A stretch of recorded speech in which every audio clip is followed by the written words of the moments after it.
देखो दीपाली, अगर इस बार भी तुमने मुझे बेटा, मेरा वारिस नहीं दिया, तो मैं तुम्हें हमेशा हमेशा के लिए छोड़कर दूसरी शादी करने में ज़रा भी देर नहीं करूँगा। अनिल का व्यवहार बहुत सख्त था। यह मेरे हाथ में तो नहीं है, यह सब तो ऊपर वाले की मर्जी है। दीपाली ने आंसुओं से भरी आंखों से अपने पति को देखते हुए बड़ी मासूमियत से कहा, मैं कुछ सुनना नहीं चाहता, बस यह मेरा आखिरी फैसला है। वह दीपाली को इस तरह कह रहा था जैसे वह अपनी किस्मत की खुद मालिक हो। और फिर अनिल अपनी पत्नी दीपाली को घूरते हुए घर से बाहर चला गया। मेरे ईश्वर, बेशक तू सब कुछ संभालने वाला है, बस तू ही मेरी रक्षा करना, दीपाली ने निगाहें आसमान की तरफ उठाकर कहा। वह काफ़ी देर तक इसी हालत में रही। ख्यालों और सोचों ने उसे घेरे में ले लिया।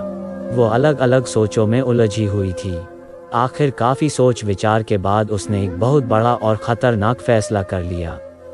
दीपाली और अनिल की शादी के कुछ महीने बाद ही दीपाली की तबीयत खराब रहने लगी थी। पता चला कि वह प्रेग्नेंट है, वह माँ बनने वाली है। यह एहसास होते ही उसके दिल में खुशी की लहर दौड़ गई। उसकी खुशी का कोई ठिकाना नहीं था। उसकी खुशी ज़्यादा दिन तक नहीं रहने वाली थी। अब अनिल भी उसका ख्याल रखने लगा था, मगर उसे यह खुशी ज़्यादा दिन तक रास ना आई।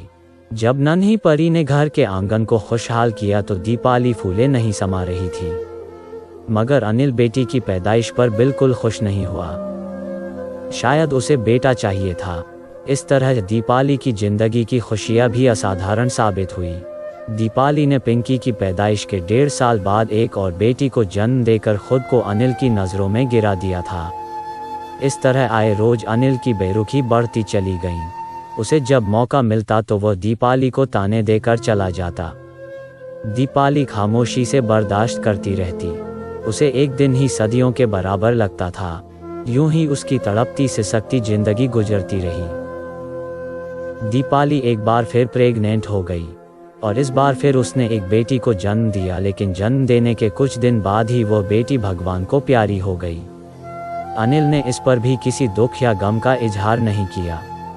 गुजरते समय के साथ साथ अनिल और भी बिगड़ता चला गया। बात बात पर दीपाली से लड़ता और उस पर जुल्म करने लगा और ना उसे घर से बाहर जाने देता, जिसकी वजह से दीपाली का दिल हर समय आंसुओं के बोझ से भरा रहता। इस तरह दिन ब दिन उसकी सेहत गिरती जा रही थी। पति की बेरुखी पर उसे दिल में बहुत अफसोस होता था और उदासी दीपाली पर हावी होती चली गई। वो हर समय अकेले में अपनी जिंदगी में खुशी ढूंढने लग जाती थी, लेकिन उसे अपनी जिंदगी में वीरानी ही नजर आ रही थी। वो एक दर्दनाक जिंदगी गुजार रही थी। दीपाली अपनी मासूम बच्चियों के साथ घुट घुट कर सहमी हुई जिंदगी गुजार रही थी। जिंदगी कभी रुकती नहीं, उसमें जिंदा रहने का हौसला बाकी था। वो जिंदा सिर्फ अपनी बच्चियों के खातिर थी। एक दिन दीपाली की छोटी बेटी बहुत बीमार हुई। दीपाली उसका इलाज करवाना चाहती थी, मगर उसके पास पैसे नहीं थे। मजबूर होकर उसने पड़ोसन से उधार पैसे लिए और अनिल को बताए बिना अपनी बेटी को डॉक्टर के पास इलाज के लिए ले गई। वो अच्छी दवाई ना मिलने की वजह से कई दिन तक बीमार रही। उसकी जान के लाले पड़ गए। वो बीमारी की वजह से बहुत कमज़ोर हो गई थी और कुछ ही दिनों में अपनी बहन से जा मिली। रो रो कर दीपाली की आंखों के आंसू सूख गए। उसकी हालत अजीब सी हो गई। वह चुपचाप बैठी सपनों में घूमती रहती थी। उसे अपने आसपास के माहौल से कोई मतलब नहीं था। उसके दर्द के भावों में मायूसी झलक रही थी। उसके दिल पर बहुत बड़ा दुख गुजरा, लेकिन अनिल ने उसके दुखों के पल में 2 शब्द हमदर्दी के नहीं बोले। जाने वह किस मिट्टी का बना हुआ था। उसे दीपाली की कोई परवाह नहीं थी। दीपाली के दुखों में आए दिन बढ़ोतरी होती चली गई। अनिल जितनी देर घर से बाहर रहता, दीपाली सुकून से रहती थी, मगर उसके घर आते ही दीपाली का चैन सुकून खत्म हो जाता। वो घर आते ही लड़ना झगड़ना शुरू कर देता था। जरा सी बात पर तूफान खड़ा कर देना उसका रोज का काम हो गया था। दीपाली भी इस आग में खामोशी से तपती रहती थी। हर गुजरते दिन के साथ उसकी जिंदगी नर्क से बदतर होती चली गई। वह दिन में 1000 बार मरती और जिंदा होती। बस वह सब्र का दामन हाथ में थामे जिंदगी की गाड़ी खींच रही थी। ऊपर वाले ने शायद उसे परीक्षा के लिए चुन लिया था, मगर वह भी हिम्मतदार औरत थी। उसने कभी ना हिम्मत हारी, ना किस्मत से कभी शिकवा किया। दिन गुजरते रहे। दीपाली एक बार फिर प्रेग्नेंट थी, मगर खुशी के बजाय उसकी आंखों की बेचैनी बढ़ने लगी। अगर इस बार भी बेटा नहीं हुआ तो वह क्या करेगी, उस पर जाने क्या बीतेगी, यह सोच उसको सुलगने पर मजबूर कर रही थी। उसके चेहरे को डर के साए ने घेर रखा था। उसे दुखों और गमों ने कमजोर कर दिया था, मगर उसने हजारों गम उठाने के बावजूद भी अपनी किस्मत से कोई शिकवा नहीं किया और ना ही कभी मायूस हुई। उसे अपने ईश्वर पर पूरा भरोसा था। उसने अपने ईश्वर की याद को कभी अपने दिल और दिमाग से कभी नहीं निकाला। एक दिन दीपाली और सागर एक साथ बैठे हुए थे कि अचानक अनिल ने कहा कि अगर इस बार तुमने बेटा नहीं दिया तो तुम्हारे लिए कुछ अच्छा नहीं होगा। उसका व्यवहार जहर की तरह था। दीपाली कांप रही थी, सहमी हुई डरे हुए अंदाज में बोली, मैं कोई किस्मत की मालिक तो नहीं कि अपनी किस्मत खुद लिखूं। तुमसे शादी करके मैंने दर्द अपना ली है। अनिल शादी वाले दिन को कोसेने लगा। मेरा कसूर क्या है? दीपाली बहुत डरी हुई सी बोली। अनिल का दिल चाह रहा था कि वह दीपाली के बाल पकड़कर उसका सर दीवार में दे मारे। गुस्से में अनिल की हालत बहुत बुरी हो रही थी। जाने उस वक्त उसको दीपाली पर कैसे तरस आया। बस वह शोला बरसाती निगाहों से उसे घूर कर घर से बाहर निकल गया। दीपाली ने बहुत देर सोचने के बाद यह फैसला किया कि वह फुर्सत में जाकर अपना चेकअप करवाएगी। अगर उसे बेटा होने की खबर नहीं मिली तो वह अपनी बेटी पिंकी समेत जहर खाकर अपनी जिंदगी खत्म कर देगी। अगले दिन वह सुबह सवेरे उठी, अनिल को नाश्ता करवाकर काम पर भेजकर फिर वो दाई ममता के साथ डॉक्टर के पास जाने को तैयार हुई। वो दोनों रिक्शा के लिए खड़ी ही हुई थी और इत्तेफाक से रिक्शा भी जल्दी ही मिल गया था। यह हकीकत है कि किस्मत के लिखे को कोई नहीं मिटा सकता। यह दीपाली की तकदीर की खराबी थी कि भगवान जाने अनिल को कैसे पता चला कि उसकी पत्नी उसे बगैर बताए उसके पीछे डॉक्टर के पास चली गई है। यह खबर सुनते ही वह गुस्से में घर की तरफ आया। देखा तो सच में दीपाली घर में मौजूद नहीं थी। पिंकी अपनी सहेलियों के साथ आंगन में खेल रही थी।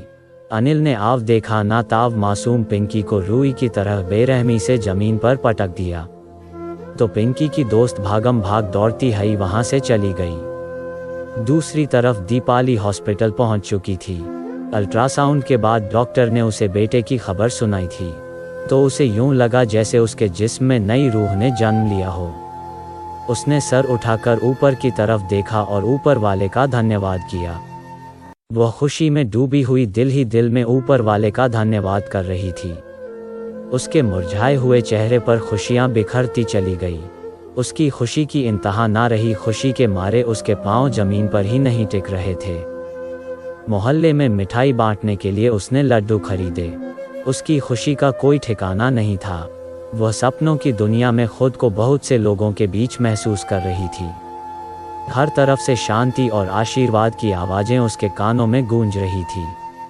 उसके चेहरे पर खुशियां झलक रही थी। वह खुशी से निहाल बेताब घर की तरफ चली आ रही थी।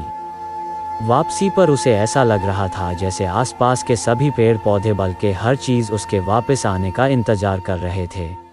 ऊपर वाले ने उसकी ख्वाहिश पूरी कर दी थी।